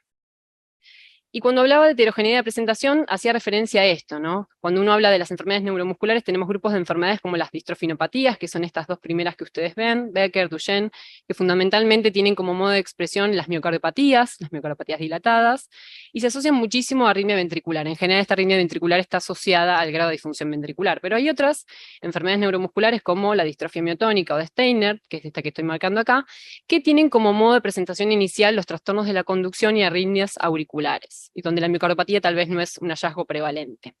En otras, como la enfermedad de Emery-Dreifuss y todo lo que tiene que ver con las cardiolaminapatías, la forma de presentación inicial puede ser diversa, pueden tener miocardiopatías, pueden tener trastornos de la conducción, pueden tener arritmias auriculares. Lo más importante es que este subgrupo de pacientes, y ya lo han mencionado tanto el doctor Kasky como el doctor Ripoll, pueden presentarse de distintas maneras. Como dijimos, miocardiopatía dilatada, pero muchas veces la muerte súbita puede ser una de las formas principales de presentación. Es importante que tengamos entonces el diagnóstico etiológico porque hace la toma de decisiones. Ahora vamos a ver cómo. Desde el punto de vista general, estas enfermedades tienen algunas particularidades y cosas comunes. Las cosas comunes es que son enfermedades monogénicas. Esto obviamente tiene implicancias a la hora de estudiar a nuestros pacientes y también estudiar a los familiares. Hay distintos tipos de patrones de herencia, aunque predominan el autosómico dominante, que todos lo manejamos, y el recesivo ligado al X. Y es importante que tengamos en cuenta que las enfermedades recesivas ligadas al X, contrario a lo que se creía anteriormente, las mujeres no necesariamente son solo portadoras, y las mujeres también pueden enfermar, ¿sí? Por distintos mecanismos moleculares, la presencia de un solo alelo mutado, estas mujeres pueden presentar signos clínicos de la enfermedad, signos y síntomas clínicos. Y es importante ir a buscarlas desde el punto de vista clínico, más allá de contemplarlas solo como potencialmente portadoras de este gen y transmisoras a sus generaciones subsiguientes. Y hay solapamiento fenotípico, y esto el concepto que transmitía el doctor Kasky, de que muchas veces con el fenotipo no alcanza, uno tiene que profundizar acerca de la causa de la miocardiopatía, de la enfermedad arrítmica o de la enfermedad muscular que tiene nuestro paciente, porque sin lugar a dudas, la causa genética puntual tiene implicancias en el manejo de nuestro paciente, ¿sí? Hay solapamiento fenotípico, la característica común, como dijimos, es la debilidad y atrofia muscular, la pérdida de masa muscular. Muchas veces esta definición de afectación por grupos musculares no es tan fácil de discernir, sobre todo para los cardiólogos que no estamos tan acostumbrados a hacer un análisis semiológico segmentario de estos grupos musculares, y muchas veces estos biomarcadores pueden ayudarnos como bandera roja, ¿sí?, a la hora de evaluar estos pacientes que tienen miocardiopatías dilatadas, trastornos de la conducción, y tienen algo que no nos cierra desde el punto de vista del examen físico o de la observación clínica de qué le ocurre a nuestro paciente. Estas enzimas son específicas de músculo, suelen estar elevadas en casi todas las distrofias musculares, no en todas de ellas, pero en casi todas están, y con distinto nivel de severidad. Por ejemplo, el Duchenne es tal vez de las enfermedades que más la elevan en el rango de las miles de CPK. Y la biopsia muscular, si bien era el gold standard años atrás, sabemos que cada vez pierde valor por distintas cuestiones. Primero, porque las técnicas moleculares han ido avanzando, se han vuelto menos costosas, más precisas en el diagnóstico. Segundo, porque cuando uno realiza la biopsia muscular tenemos que tener en cuenta la evolutividad de la enfermedad, en qué momento estamos de la enfermedad, estamos al inicio, estamos al final, ese músculo nos va a servir, es parte de los músculos afectados que nos van a dar el diagnóstico final, y sobre todo tenemos que tener en cuenta que si se utilizaron o no técnicas inmunistoquímicas que obviamente apoyan el diagnóstico en algunas enfermedades. Lo más importante tal vez para transmitir de esta charla es que necesitamos de técnicas moleculares específicas, ¿sí? Para cada paciente una estrategia distinta. Esto que comentábamos anteriormente, que obviamente uno no encuentra lo que no busca o lo que busca mal, es clarísimo en este grupo de enfermedades. Y si bien los cardiólogos estamos acostumbrados a manejarnos con paneles de genes, donde uno pide una batería de genes que probablemente expliquen la mayor parte de las enfermedades, en general lo hacemos a través de tecnologías como el NGS, y representan mutaciones puntuales lo que vamos a ir a detectar habitualmente, ¿sí? Para este tipo de enfermedades muchas veces necesitamos de otro tipo de tecnologías. Para que se den una idea, por ejemplo, la enfermedad de Steiner es una enfermedad que se produce por expansión de tripletes, y el NGS no es útil en ese escenario, y por ahí uno preferiría tecnologías como la PCR, la reacción en cadena de polimerasa, porque no solo nos permite hacer el diagnóstico de hay expansión de tripletes o no lo hay, sino que también nos permite cuantificar. Y la cuantificación de esa expansión de tripletes es un marcador pronóstico en esta enfermedad. Ahora sí, adentrándonos en estas tres enfermedades más frecuentes, las distrofinopatías representan un grupo muy heterogéneo de enfermedades cuya causa es la alteración de la distrofina. En general, la alteración molecular está vinculada con deleciones de parte del gen, con lo cual esto también es importante a la hora de cómo ir a buscar estas deleciones en nuestros pacientes, y también es importante el concepto de que se transmite en forma de herencia recesiva ligada al X, con lo cual, de nuevo, incorporar el concepto que comentamos anteriormente, que las mujeres no solo son carriers, y esto tiene implicancias a la hora de la consejería genética y preconcepcional, sino que también pueden estar enfermas, desde el punto de vista neuromuscular o cardiológico. En general, cuando encontramos madres de estos chicos enfermas, encontramos miocardiopatías dilatadas que son leves y poco agresivas. Estos pacientes suelen tener un gran compromiso respiratorio y habitualmente necesitan de CPAP nocturno por las apneas, a veces llegan a la traqueostomía por compromiso del músculo diafragmático y los respiratorios, y lo que marca un poco la diferencia clínica entre lo que es el Duchenne y el Becker, que son parte del espectro de la enfermedad, dependiendo de si hay ausencia total o parcial de esta proteína en músculo, es cuando pierden la deambulación, en general antes de la adolescencia o después de la adolescencia, dependiendo del cambio funcional y la ausencia de esta proteína en músculo. Importante para los cardiólogos es que la penetrancia de compromiso cardiológico es muy, muy alta. Más del 80% de estos pacientes tienen miocardiopatías dilatadas que son muy severas, con gran deterioro de la función sistólica y que llevan a la insuficiencia cardíaca en reiteradas ocasiones. De hecho, ahora tenemos 2 pacientes en la unidad coronaria, uno en emergencia y otro en urgencia, para trasplante cardíaco con distrofias de Becker. No es habitual igualmente que lo tengamos, pero justo de la casualidad que sí.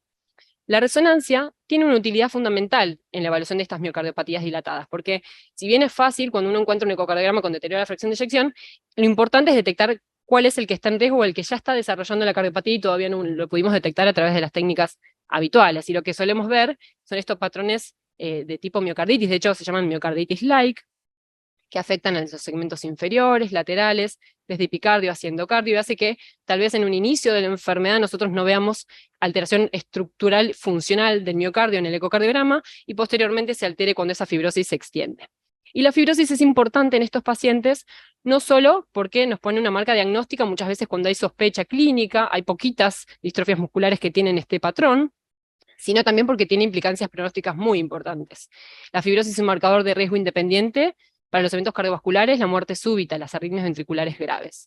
Después, en la discusión tal vez podamos hablar acerca de estas terapias modificadoras, que obviamente no soy experta en el área, en terapia génica vinculada a Duchenne no tenemos nada de experiencia. Sí es importante entender que no todos los genotipos son factibles de ser tratados con terapia génica, con lo cual la genética es importante para el diagnóstico, pero también para establecer terapéuticas.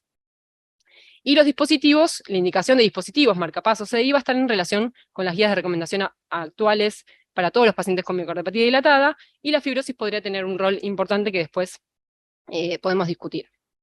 En el caso de la distrofia miotónica de Steiner, que es otra de estas enfermedades neuromusculares que les había comentado, que se producía por expansión de tripletes, en un gen que es el gen de la proteína quinasa ligada a distrofia muscular, en este caso el patrón de herencia es autosómico dominante, con lo cual vamos a entender entonces que con probabilidad todas las generaciones de nuestro paciente pueden llegar a estar afectadas, puede haber transmisión hombre-hombre, hombre-mujer, y viceversa. Y lo más importante tal vez es que hay un fenómeno de anticipación, con lo cual es muy probable que los hijos y los nietos de nuestro propio paciente tengan enfermedades más severas y más precoces en el tiempo. Desde el punto de vista cardiológico, estas enfermedades tipo Steiner se manifiestan por trastornos de la conducción auriculoventricular. Lo que solemos ver en estos pacientes son bloqueos AB de distintos grados, fundamentalmente de primer grado, bloqueos de rama, a veces arritmias auriculares, ¿sí? Y parálisis auricular que hacen al gran riesgo embólico de estos pacientes. Pero otras veces el riesgo está vinculado con la taquicardia ventricular. Y es importante que tengamos en cuenta el link entre alteraciones de la conducción AB y taquicardia ventricular, porque las guías nos dicen que en pacientes con PRs prolongados, perdón, con PRs prolongados y bloqueos de rama, debo ir a buscar la arritmia ventricular, debo ir a buscar la prolongación del intervalo HB para indicar un dispositivo en estos casos. La miocardiopatía dilatada no pareciera ser un problema, 1 de cada 4 están afectados y solo el 5 desarrolla insuficiencia cardíaca, y se cree que en principio la miocardiopatía dilatada en el contexto de Steiner podría estar vinculada con el bloqueo de rama izquierda y la disincronía asociada a este bloqueo, con lo cual la terapia de resincronización tendría un rol fundamental. Particularmente en el escenario del Emery-Dreifuss y las otras cardiolamiноpatías que comentábamos anteriormente, es una enfermedad que cuando está vinculada al gen de la lamina tiene un patrón de herencia autosómico dominante, con las mismas implicancias en la transmisión de la enfermedad en la familia que comentamos anteriormente, y es importante que tengamos en cuenta el espectro de lo que son las cardiolaminopatías, porque muchas veces pueden expresarse a modo de miocardiopatía dilatada y otras veces desde el punto de vista rítmico. La arritmia ventricular tal vez es una de las mayores preocupaciones en este tipo de pacientes, y es importante que tengamos en cuenta los cardiólogos que existen estas enfermedades porque la penetrancia es muy alta. Si bien la enfermedad suele aparecer a partir de los 20 años, es una penetrancia que depende de la edad, es edad dependiente, y más allá de los 60 años prácticamente no hay paciente que no tenga fenotipo clínico. Y otro concepto importante es que estos pacientes que comentábamos que tenían susceptibilidad aumentada a las arritmias ventriculares, hay factores de riesgo y scores de riesgo que nos marcan la indicación de un CDI en prevención primaria, incluso en ausencia de cardiopatía estructural, incluso en ausencia de disfunción sistólica. Y pareciera ser que el bloqueo auriculoventricular es tal vez uno de los factores de mayor riesgo. Tal es así que cuando tiene un paciente con una enfermedad por lamina, tenga compromiso neuromuscular o no, y ese paciente tenga distintos grados de compromiso auriculoventricular en la conducción, y se demuestre o prolongación del HB o bloqueos de segundo o mayor grado que tengan indicación de marcapasos, la indicación no es un marcapasos, sino un desfibrilador con función marcapasos y resincronizador. ¿Por qué es esto? Bueno, primero por lo que comentamos anteriormente vinculado con el bloqueo auriculoventricular y la asociación con arritmias ventriculares. Segundo, porque casi la mitad de los pacientes que tienen marcapasos tienen muerte súbita aún con marcapasos colocados, y de los pacientes en los cuales se ha decidido la colocación del CDI, la mitad de ellos tiene choques apropiados en el corto plazo, a 3 años, vinculados con arritmias ventriculares graves. Con lo cual, una vez más, conocer el genotipo en estas enfermedades neuromusculares con compromiso cardiológico es fundamental. Y ahora sí, para terminar y dejarle lugar a Rodrigo, que está en San Justo conectado, importante que tengamos en cuenta entonces las banderas rojas de compromiso neuromuscular y su asociación con trastornos cardiológicos graves. Es fundamental que trabajemos en conjunto con los neurólogos y los neumonólogos. La genética es clave, no solo porque nos permite la confirmación diagnóstica en fenotipos solapados, sino porque también definitivamente tiene implicancias pronósticas, ya lo vimos en el gen de la lamina, lo vimos en el Steiner. Porque nos sirve fundamentalmente para el screening familiar, dirigido por la variante, encontrada en nuestro paciente, y fundamentalmente para la consejería preconcepcional, que después le vamos a preguntar a Mercedes. Sin lugar a dudas, conocer la genética en estas enfermedades nos permite anticipar estrategias de seguimiento clínico, ir a buscar la arritmia, ir a buscar la miocardiopatía, la fibrosis, nos permite indicar dispositivos cuando no lo estábamos pensando en otros grupos de pacientes, y obviamente tratamientos ajustados y específicos vinculados con la enfermedad genotipo específica y la terapia génica. Muchas gracias. Perfecto. Bueno, la idea entonces, como dijeron, es saber un poquito cuáles son las banderas rojas en ortopatía, es cuándo sospechar que nuestro paciente con patología aórtica tiene un origen genético, ¿sí? Muy bien. Mientras que los aneurismas de aorta abdominal se asocian a factores de riesgo por aterosclerosis, los aneurismas de aorta torácico es más probable que estén asociados a causas genéticas, y esto es especialmente para aquellos aneurismas que se encuentran de forma proximalmente al ligamento arterioso, digamos, ¿no? O sea, principalmente vamos a sospechar una aortopatía de origen genético en pacientes que tengan un aneurisma de aorta que esté a nivel torácico y particularmente a nivel de la aorta ascendente, ¿sí? Y la primera pregunta que nos hacemos es, bueno, ¿cuán frecuente es esto? ¿Vale la pena que estemos hablando de esto?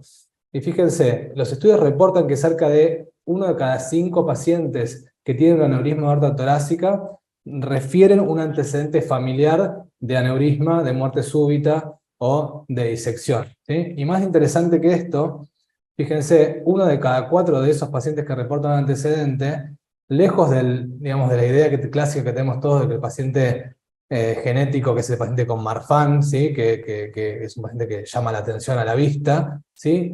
3 de cada 4 de estos pacientes se presentan de forma no sindromática. Esto quiere decir que tienen formas familiares de dilatación de la aorta, pero que fenotípicamente no tienen otras manifestaciones más allá de la aorta, o sea, pacientes que lucen normales. Y esto, de la mano de esto, claramente es que existe un subdiagnóstico de esta enfermedad, probablemente sea más prevalente todavía de lo que creemos. Entonces la pregunta es, ¿vale la pena reconocer que la causa genética como tal? Y sí, claro que vale la pena. Creo que todas las charlas anteriores terminaron diciendo lo mismo que voy a decir yo ahora, pero que reconocer la causa genética tiene importancia desde el punto de vista pronóstico, tiene importancia desde el punto de vista del tratamiento, tiene importancia porque cambia el seguimiento de nuestros pacientes y, como dijeron muy bien, no solo es útil para el paciente, sino para la familia.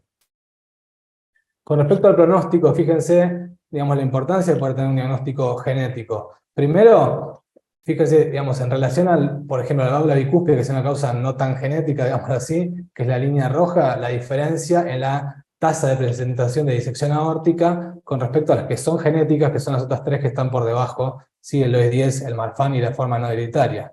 Pero fíjense también la importancia de poder diferenciar 2 patologías que tienen solapamiento fenotípico, como son el Marfan y el OIS10, ¿sí? Y poder ver que el pronóstico de estos OIS10 es mucho más grave y por ende vamos a tener que ser un poco más intensivos. Y aún más interesante, fíjense la importancia de encontrar estas formas no sindromáticas, las que hablábamos antes, que están representadas por esta curva violeta, ¿sí? Fíjense que a pesar de ser pacientes que uno pensaría que al no ser sindromáticos quizás sean menos graves, tiene un pronóstico tan malo, al menos tan malo como el del Marfan, ¿sí? Entonces, esto nos habla de la importancia en el pronóstico de hacer diagnóstico de enfermedad genética. También, como dijimos, tiene importancia en el tratamiento, y ella está reconocido justamente como altera el pronóstico, digamos, no es el mismo pronóstico para cada una de estas patologías, y sabiendo las limitaciones que tiene intervenir a los pacientes solo por el diámetro para prevenir cuadros de síndrome aórtico agudo, hoy hay consenso en que debemos ajustar el tratamiento de nuestros pacientes a la variante genética que presentan, y entonces ese punto de corte de 5,5, 5 que antes valía para todos, se empieza a repartir más entre todas las patologías, y empezamos a tener que ser más precoces o más sensibles en pacientes con mutaciones genéticas. Entonces nos altera el pronóstico, nos altera el tratamiento, y obviamente también nos va a alterar el seguimiento, porque si el seguimiento se ajusta justamente a los objetivos y al punto en el cual uno va a intervenir, claramente vamos a ir cambiando la frecuencia del seguimiento en estos pacientes, y también vamos a cambiar la forma que los estudiamos, porque sabemos que algunas formas se limitan más a la raíz aórtica, como puede ser el Marfan, y otras formas son mucho más extensas, como el Lois-Dietz. Entonces, por ejemplo, en el seguimiento,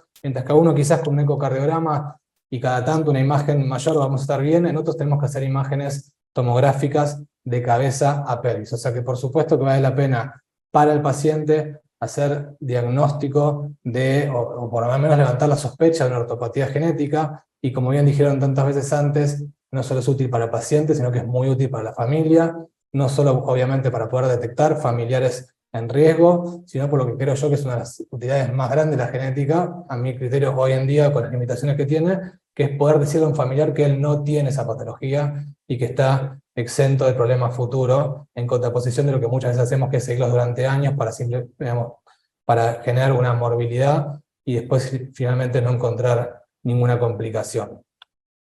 Entonces la pregunta que es la pregunta de la charla es: ¿cuándo debemos sospechar un origen genético? Y bueno, les podría resumir que la sospecha se da en tres situaciones: ante la presencia de rasgos físicos compatibles con una de las formas sindrómicas, ante la presencia de un antecedente familiar, ya sea aneurisma, disección o muerte súbita, o en pacientes jóvenes sin factores de riesgo. Voy a ahondar levemente un poquito en estas cosas. Obviamente, para detectar pacientes que tienen rasgos compatibles con una afectación sindrómica, tenemos que conocer los síndromes y tenemos que conocer estos rasgos, ¿sí? Y más allá de los síndromes completos, muchas veces en pacientes que no tienen la forma sindromática, tienen formas parciales y aparecen solo algunos de estos. Entonces es importante en el consultorio de especialidad poder buscar cada uno de ellos. Simplemente para nombrarles algunos, recuerden el hipertelorismo, la úvula bífida y el paladar hendido en los pacientes con Lois-Dietz. Recuerden la subluxación de cristalino como algo típico del Marfan. Recuerden las enfermedades de la caja torácica, que es algo que frecuentemente vemos, ¿sí? Los trastornos de la escoliosis, los trastornos de la pisada, el prolapso de válvula mitral, que es otra cosa que en cardiología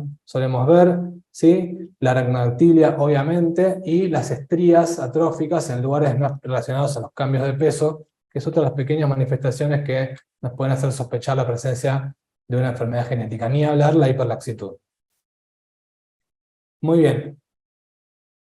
El otro punto donde tenemos que sospechar un origen genético es ante la presencia de un antecedente familiar, ¿sí?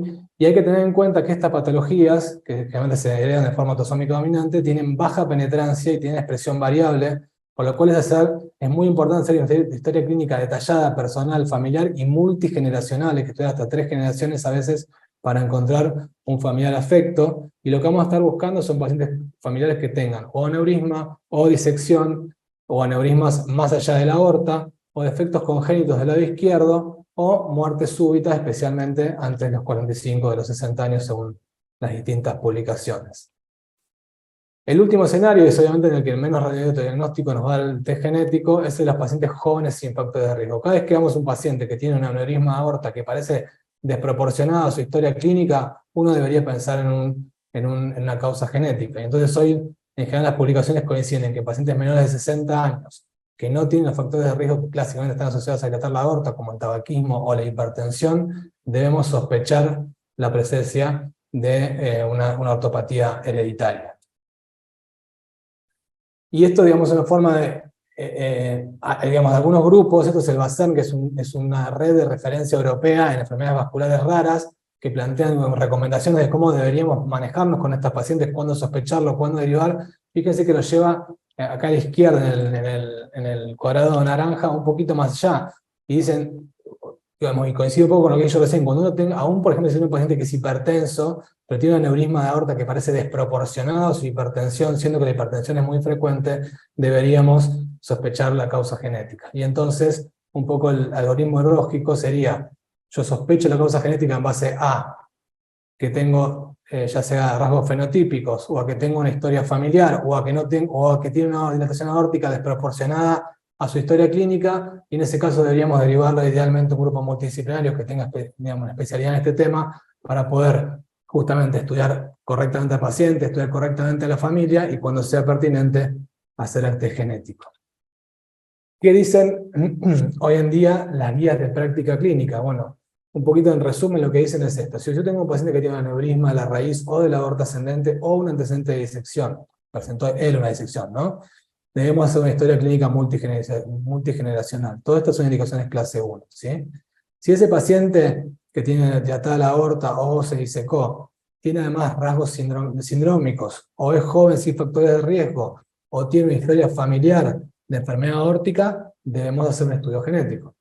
Si ese test genético es positivo, tantas veces se dijo durante la charla, tenemos que ajustar el seguimiento y el tratamiento a la variante, y debemos hacer el screening en cascada en los familiares, y en aquellos obviamente que sean negativos, poder desligarlos de este problema, y en los que sean positivos, debemos estudiarlos con imágenes.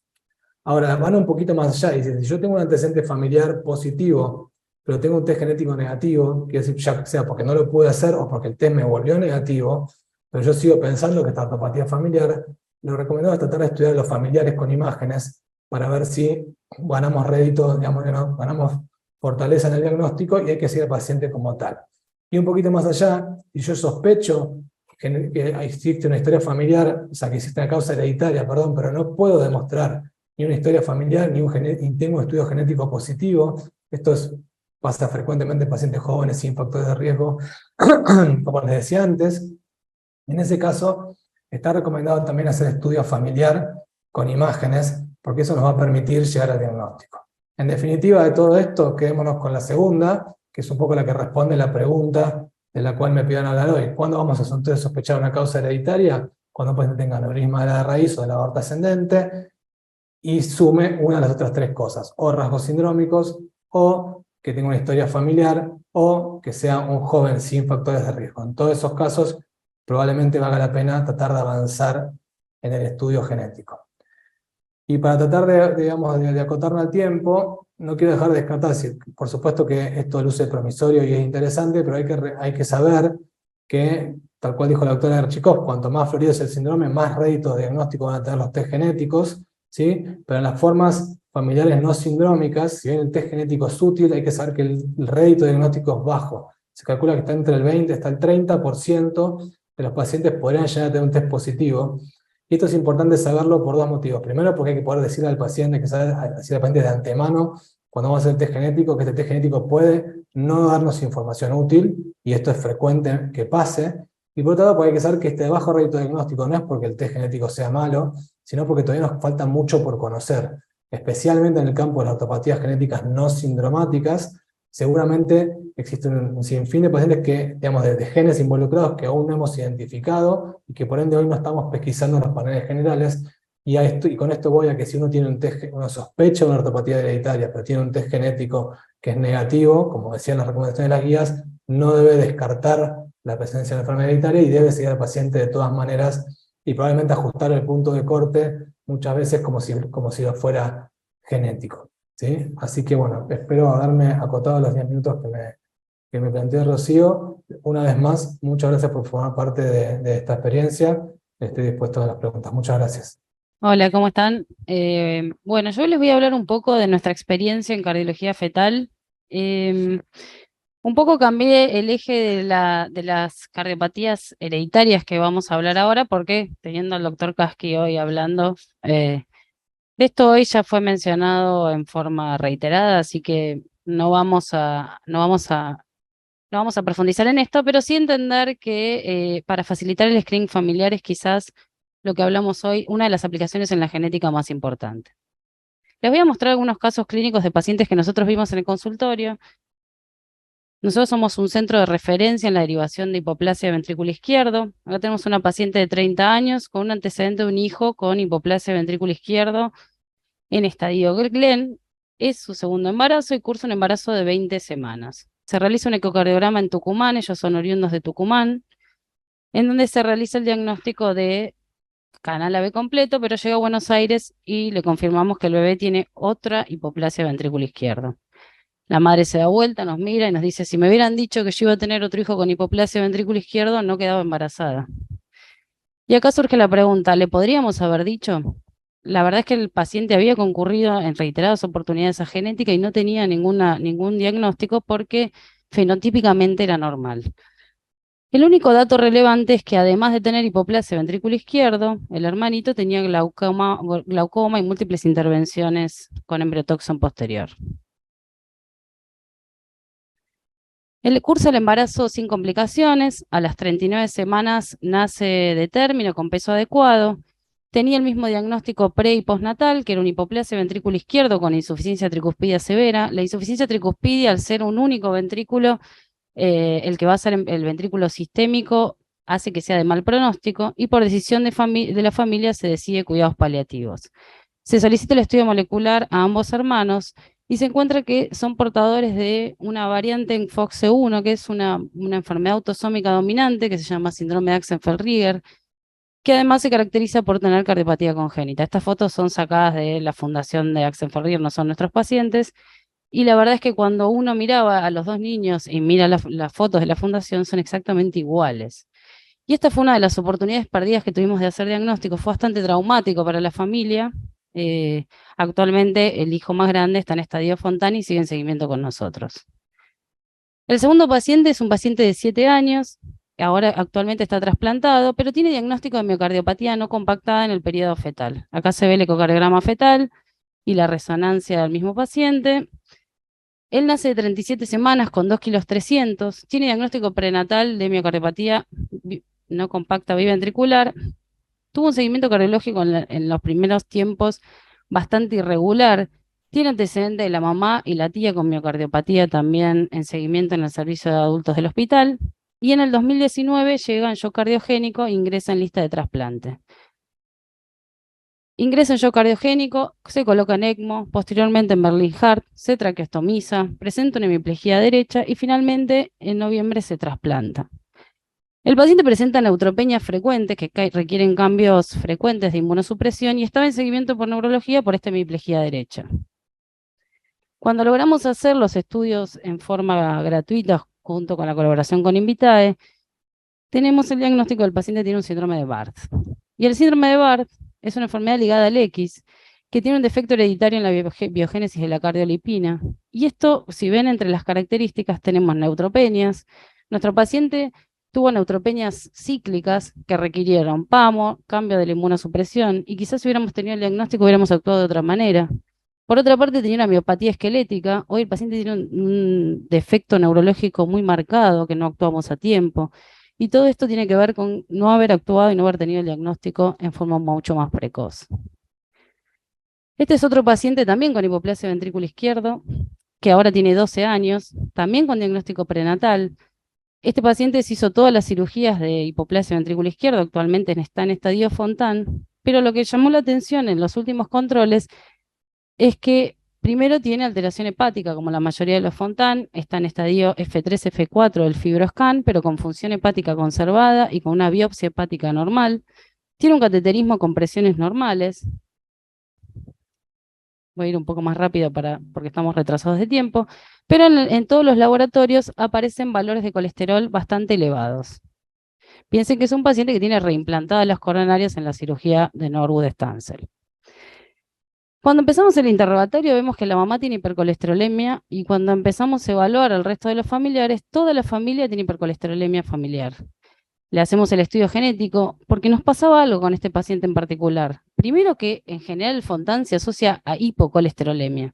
La inflamación crónica del hígado genera que el colesterol baje y en nuestro paciente estábamos siempre con valores alrededor de 300. Y otro de los puntos que nos pasaba es que el paciente tiene daño hepático y eso nos hacía bastante difícil. Es un paciente que ahora tiene recién 12 años tomar la decisión de iniciar el tratamiento con estatinas. Pero a partir de este diagnóstico se inició el tratamiento y actualmente normalizó los valores de colesterol. Y acá les voy a dar 2 ejemplos para, esto ya es el final. Esta es una paciente de 40 años, primigesta, que cursa un embarazo de 23 semanas, derivada para hacerse un ecocardiograma fetal. El embarazo es producto de fertilización asistida. Tiene 3 intentos previos fallidos. Se hizo la fertilización con gametas propias y de su pareja. Recibió asesoramiento pregestacional genético en 2 oportunidades, tanto cuando se hizo la fertilización como en el NIPT, en el ADN fetal de sangre materna. Y en ninguna de esas oportunidades se pesquisó que la familia era portadora de miocardiopatía hipertrófica. Entonces llega al consultorio para hacerse el ecocardiograma fetal y cuando confeccionamos el pedigrí, evaluamos que toda la familia paterna son portadores de una miocardiopatía hipertrófica no estudiada. ¿Y cuántas oportunidades perdidas perdimos con esta familia, no? Y eso es un poco lo que les quiero contar con este caso, que es justo lo contrario, con una paciente de 30 años que tiene focomelia, amelia y múltiples intervenciones quirúrgicas. Ella ya tenía un hijo, nosotros la habíamos estudiado porque tenía la familia paterna una CPVT con una variante patogénica en el gen CASQ2, y ella refiere su voluntad de tener otro hijo, por baja reserva ovárica de su pareja, inicia tratamiento de fertilidad, utilizan gametas propias de su pareja, pero lo más importante es que ella decide tomar la decisión de quedar embarazada con las gametas independientemente de cuál sea el resultado. Esta paciente es abogada en discapacidad y dice, yo estoy acostumbrada a lo diferente, yo voy a tomar la decisión de correr el riesgo porque si no se va a retrasar mucho mi tratamiento de fertilidad. Y lo más importante en esto es que los pacientes tomen decisiones informadas. Los pacientes son autónomos, pueden elegir, pueden decidir, pero nosotros tenemos la responsabilidad de darles la información y los recursos que hay en la actualidad. Y con esto termino, muchas gracias.